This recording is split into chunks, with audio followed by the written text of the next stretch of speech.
Welcome to Small Talk with Raincraft. I'm Subha, a leadership and executive coach. And I'm Hasita. I'm a marketing strategist. We're just two people who love to talk and love to learn. And this is us being curious about the world around us. Join us. Hi, Small Talkers. I woke up today wondering something, and I'm going to ask my dear friend Hasita. Hasita, who are you?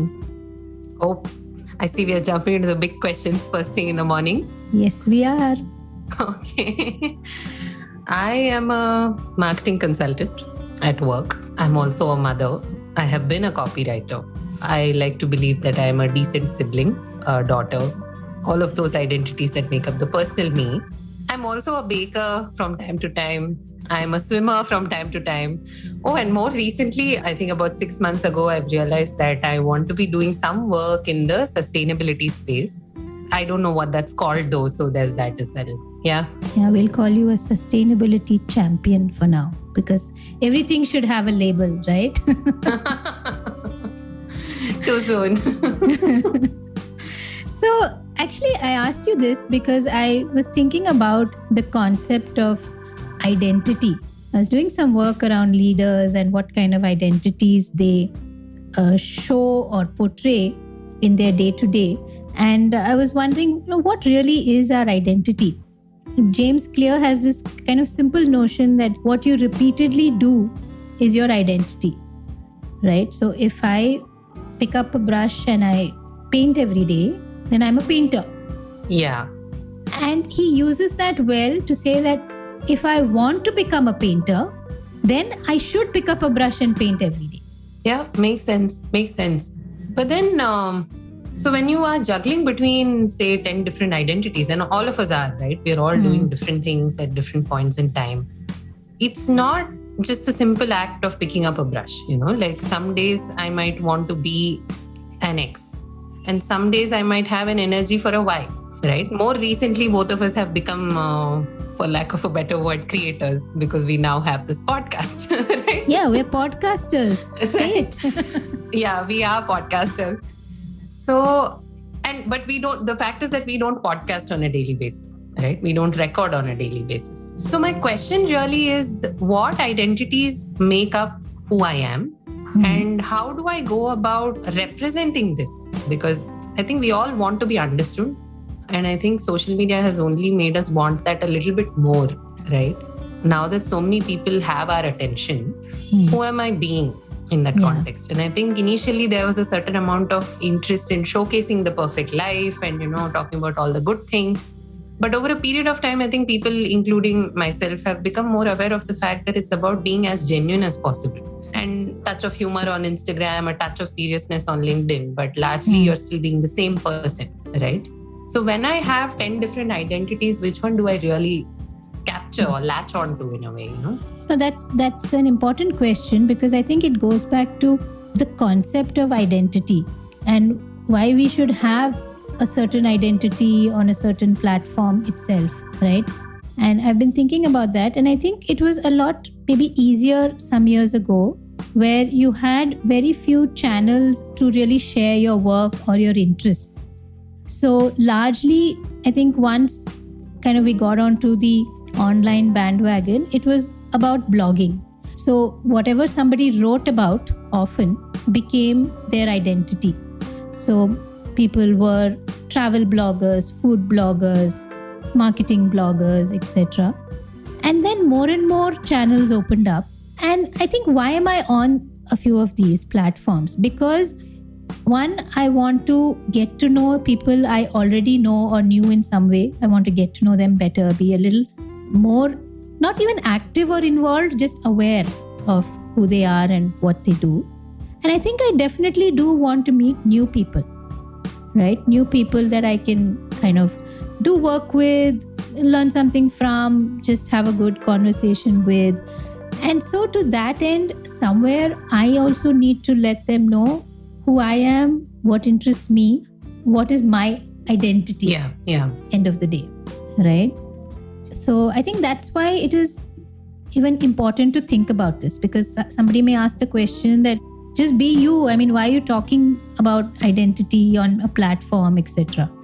Yeah, but then that's the thing, right? The me itself is such a complex organism. And I think that's true of all of us, right? So when you say just be you, who is that in a way, and how much of it is palatable even to a large extent. So because like, let's say both of us, most of our day is just being a mom. yeah. And I can't carry that to every platform where I want to interact with others, right? Because that comes with a very different or particular mindset, let's say. So I think also to differentiate between what is an identity and something we want to pursue and something we want to look at not only the width but also the depth of versus a simple interest. Yeah, and those two things are so different, right? I mean, an interest is something that you do more to cool it off in a way. And it's not necessary to get consistent with it. But an identity is who you are. And in a way, you will be living those values on a daily basis. Yeah. And even the notion of identity doesn't have to be very straitjacketed or boring, or it doesn't have to be standard existing labels, right? I think one of my identities is that I'm a fan of Snoopy and the Peanuts. Yeah. Right. And anyone who knows me or has even exchanged one WhatsApp message with me knows that. And it is, and why I'm choosing to call it an identity and not an interest is because for me, it's a philosophy, right? It's something that I buy into, I enjoy. And also because a lot of people have reached out to me or shared things with me saying, hey, I think you like this because you're a Snoopy fan. Oh, wow. And it's not just merchandise. It's not about, hey, there's a new cool Snoopy t-shirt, but it's about, let's say, something that Charles Schulz did or his style of working or an anecdote from his life, or sometimes just someone else who has talked about how it has meant a lot to them during their growing up years. So it's interesting how, and I think that's why it's a part of my identity, right? So yeah. Those who know me know I change my DP regularly to just showcase my mood, my thoughts on that day. Yeah, for weekends and long weekends and festivals and Christmas and time off. Yes, and it's a lot of fun. Yes. So identity doesn't have to be boring at all because like you said, there's also the coach identity for me, the writer identity for me, the podcaster now, and all the other stuff, right? The ex-banker, the mother, this, that, etc. So all of that can coexist. When we do need to think a little bit seriously about it is when there is this need that you feel to become what is an oft-used but also kind of abused term of thought leader. Yeah, in fact, I was just going to ask you, how does this play out on a professional platform? Because I think the stakes are so much higher. On a personal platform, we are okay to be seen one way or another over a period of time, but we do want to put our best foot forward in that sense, particularly on platforms like LinkedIn, say, for example. Yeah. And Subha, you and I have met a lot of people, and we ourselves have thought about it as well in terms of saying, or rather creating thought leadership content. Right. So how can you create 4 pieces of thought leadership for us? Right. And fair enough. I mean, it's not a bad ask. It's just that where is your starting point in a way? And what exactly are you leading? So that question, and I think it takes a lot of self-awareness, honestly, to be able to answer that and answer that genuinely enough. Because I have personally felt that unless you bring an X amount of experience, there is no point in really trying to have opinions on that subject. No, I think you're right. Thought leadership, whether you like the word or not, someone I noticed said, hey, let's stop this and call it a voice of authority because whose thoughts are you leading and all that stuff. But that aside, I think thought leadership calls for depth and it calls for deep, significant personal interest in that topic, right? So I think where we struggle is when folks come to us saying, I want thought leadership articles just because they're in a certain role in an organization and sometimes just for a few years, and they themselves are not thinking in so much depth about that topic. Yeah. So to me, thought leadership means that there is deep expertise and also there is leadership, right? So maybe like Hasita, when you started on your marketing journey, I know you consumed a lot of content from top marketers. right? And you shared a lot of it on your platforms and wherever you wanted to. You wrote about it, and that's perfectly fine. That's how you kind of start, by reading others in that space, consuming their content. Today, as you move towards establishing greater credibility in marketing, and definitely you want to be known as a voice of authority in this space more and more, then it becomes about new innovative ideas, not just rehashing existing thoughts. Yeah. Right? So the expectation is that because you are doing radical innovative stuff in that field, or you are questioning existing solutions, existing ideas, there is some form of thought leadership. It's not really about putting together everything and saying, hey, this is my kind of summary of everything that's happening in this field. Makes sense. Yeah. In fact, that also brings up a very interesting point, because having an opinion essentially is putting yourself out there in the most extreme way possible.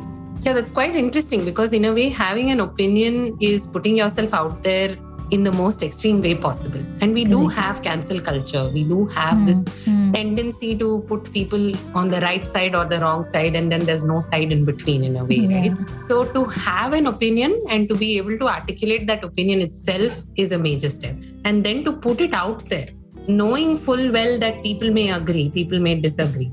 Just to take an example, I'm a huge fan of Marvel, and Disney is a page that I follow on LinkedIn just to see if any job opportunities come up. Right?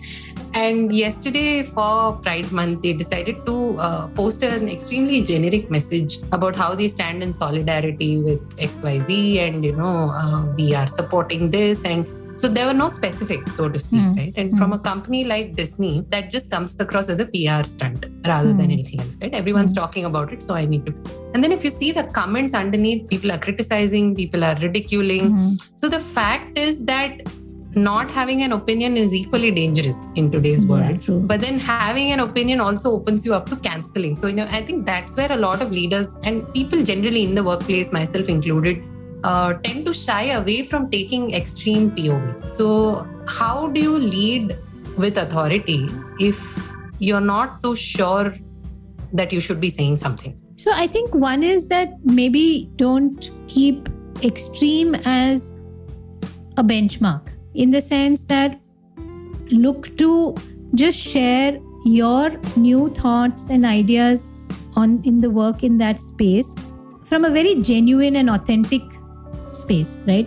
Put your point of view out there. Say, hey, something as simple as saying, this is what I've been seeing happening in my workplace over the last few years. This is how I think we should do it differently, or this is why it's not been working. So you're putting out something which is new, is something you're going to try. You're maybe also saying that, hey, I don't know if this is the answer, right? I'm not claiming that I've invented something new. I'm open to hearing your point of view for and against. Yeah, that actually makes sense. Yeah. There's a marketer, Karthik Srinivasan, that we both follow. Yeah. Right? And I think we've also seen that kind of evolution from just sharing ads and marketing campaigns that he likes or enjoys to really becoming that voice of authority. Someone who is able to clearly articulate what a campaign is trying to say, who does the hard work, who does the research to say where this is coming from, what this could mean for marketing or for that industry. Really putting in a lot of effort and depth into it. And that shows in one, the kind of following that he has. And it also shows in the maturity of the comments that he receives and how he responds. Absolutely. So I think what we're really calling out here is that an identity is something that's nurtured through knowledge, right? And knowing enough is really the basis for having an opinion, and that it's okay to evolve and it's okay for that knowledge to mature over a period of time, really. And maybe that's what. And a hat tip to Adam Grant, it's okay to think again, right? And it's okay to change your point of view and to change what you feel about something. Yeah, absolutely. I think that's what distinguishes an identity from an interest, I guess. Because honestly, if you ask me today, hey, what's the standard formula for baking? I have no idea, because I just follow a recipe, right? But then if you ask me about something else, like, hey, how do you save the elephants? Then I might have at least a sentence to contribute, if not more. And hopefully that will only get better over time. Yeah. And I think what is also interesting is that these identities and interests, they start also informing the decisions that we make about things we want to do going forward. Right? You mentioned that sustainability is an interest, and I think over a period of time, we will see it become your identity. I think so too. Yeah. Because over some time, you will start going deeper. It will start informing, who you want to work with, what kind of work do you want to do, what is in your mind sustainability done the right way or the wrong way, and then that starts becoming your identity. Yeah. So we evolve, basically. Yes. We should leave room for evolution. Yes. So on that note, I think just to kind of bring it all together, we touched upon what is identity, what are some of the interests that we may hold, which we can just let it grow, nurture it, and see if it is something that we want it to become a larger part of us. And then think about how we want to put it out there in the online world or on various social channels, simply because you feel that it'll attract for you new and different people to meet, new and different kind of work, new and different kind of ideas, and just let it be, right? I think don't overthink things too much. Let them coexist. So be the marketer on LinkedIn, be the traveler on Instagram, be the short story writer on Facebook. It's all you. Yeah. And whoever is really in it in that sense will see these multiple personas and recognize, I think, that they're all essentially the same human being. And that in itself is quite valuable. Yeah. That's right. So yeah, here's to actually being you and letting that mean the many colors of the rainbow, if that's what it takes, and not really worrying too much about what people think and who exactly am I. Maybe that's an essay and not a one-word sentence. Awesome. Bye guys. Catch you next time.